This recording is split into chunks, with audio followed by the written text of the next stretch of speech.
तमसा नदी। अयोध्या से 20 किलोमीटर दूर है तमसा नदी। यहाँ पर श्री राम ने नाव से नदी पार की थी। श्रृंगवेरपुर तीर्थ। प्रयागराज से 20 से 22 किलोमीटर दूर श्री राम श्रृंगवेरपुर पहुँचे, जो निषादराज गुह का राज्य था।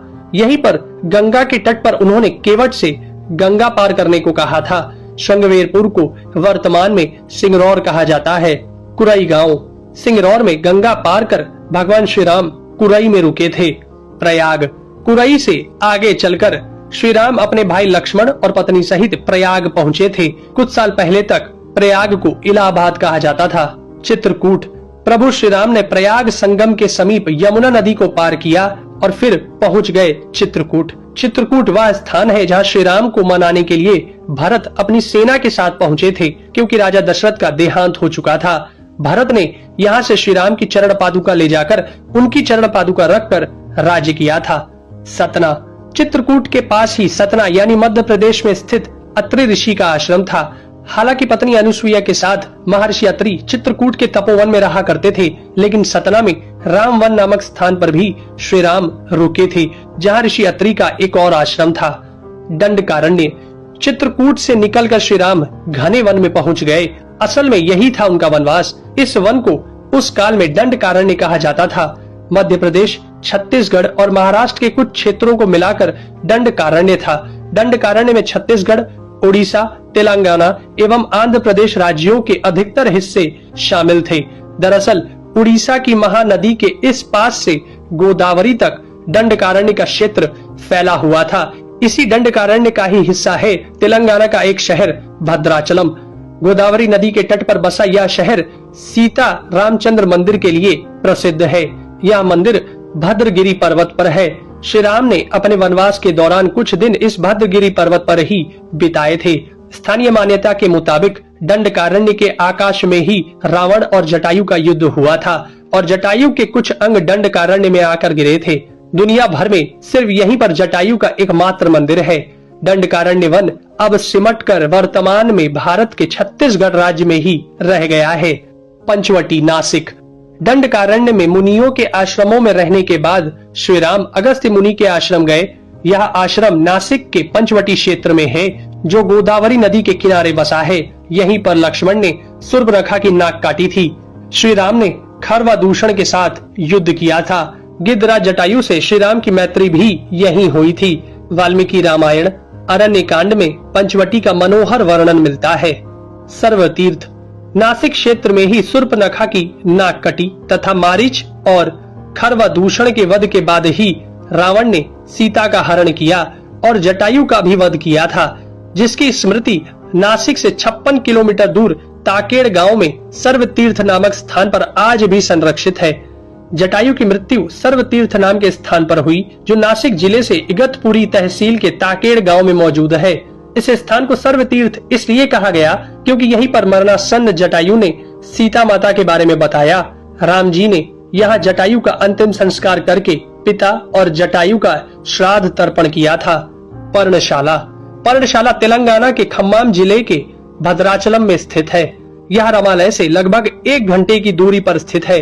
पर्णशाला को पंचशाला या पंचशाला भी कहते हैं। पर्णशाला गोदावरी नदी के तट पर स्थित है। यही वह स्थान है जहां से सीता जी का हरण हुआ था। हालांकि कुछ मानते हैं कि इस स्थान पर रावण ने अपना विमान उतारा था। इस स्थल से ही रावण ने सीता को पुष्पक विमान में बिठाया था, यानी सीता जी ने धरती यहाँ छोड़ी थी। इसी से वास्तविक हरण का स्थल यह माना जाता है। यहाँ पर राम सीता का प्राचीन मंदिर है। तुंगभद्रा।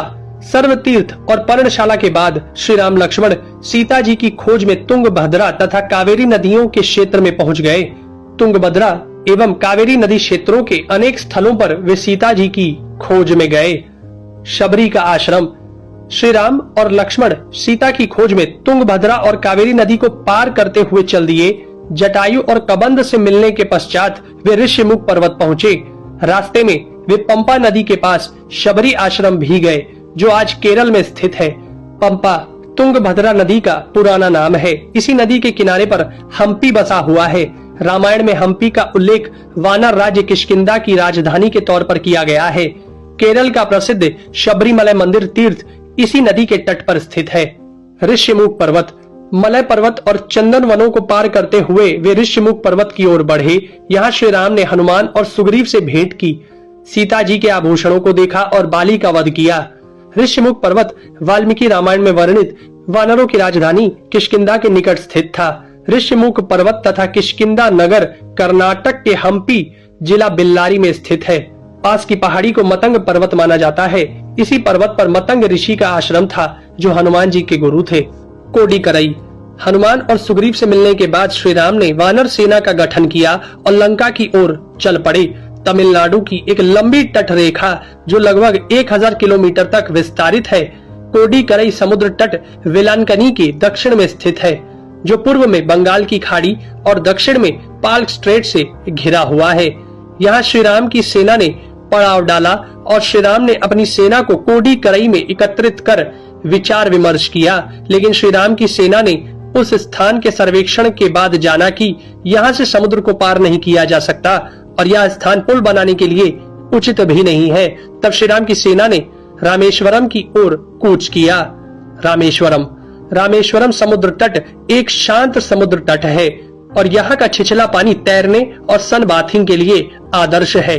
रामेश्वरम प्रसिद्ध सनातन तीर्थ केंद्र है। भगवान श्री राम ने लंका पर चढ़ाई करने के पहले यहाँ भगवान शिव की पूजा की थी। रामेश्वरम का शिवलिंग श्री राम द्वारा स्थापित शिवलिंग है। धनुषकोडी या धनुषकोटी। 3 दिन की खोजबीन के बाद श्री राम ने रामेश्वरम के आगे समुद्र में वह स्थान ढूंढ निकाला जहाँ से आसानी से श्रीलंका पहुँचा जा सकता हो। उन्होंने नल और नील की मदद से उक्त स्थान से लंका तक का पुनर्निर्माण करने का फैसला लिया।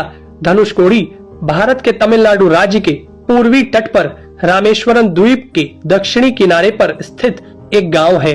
धनुषकोडी पनबन के दक्षिण पूर्व में स्थित है। धनुषकोडी श्रीलंका में तलेमन्नार से करीब 18 मील पश्चिम में है। इसका नाम धनुषकोडी इसलिए है कि यहाँ से श्रीलंका तक वानर सेना के माध्यम से नल और नील ने जो पुल यानी राम सेतु बनाया था, उसका आकार मार्ग धनुष के समान ही है। इन पूरे इलाकों को मन्नार समुद्री क्षेत्र के अंतर्गत माना जाता है। धनुषकोडी ही भारत और श्रीलंका के बीच एकमात्र स्थलीय सीमा है जहाँ समुद्र नदी की गहराई जितना है, जिसमें कहीं कहीं भूमि नजर आती है। नुवारा एलिया पर्वत श्रृंखला। वाल्मीकि रामायण के अनुसार श्रीलंका के मध्य में रावण का महल था। नुवारा एलिया पहाड़ियों से लगभग 90 किलोमीटर दूर बांद्रवेला की तरफ मध्य लंका की ऊंची पहाड़ियों के बीचों बीच सुरंगों तथा गुफाओं के भंवर जाल मिलते हैं। यहाँ ऐसे कई पुरातात्विक अवशेष मिलते हैं जिनकी कार्बन डेंटिंग से इनका काल निकाला गया है। श्रीलंका में नुवारा एलिया पहाड़ियों के आसपास स्थित रावण फॉल, रावण गुफाएं, अशोक वाटिका, खंडहर हो चुके विभीषण के महल आदि की पुरातात्विक जांच से इनके रामायण काल के होने की पुष्टि होती है।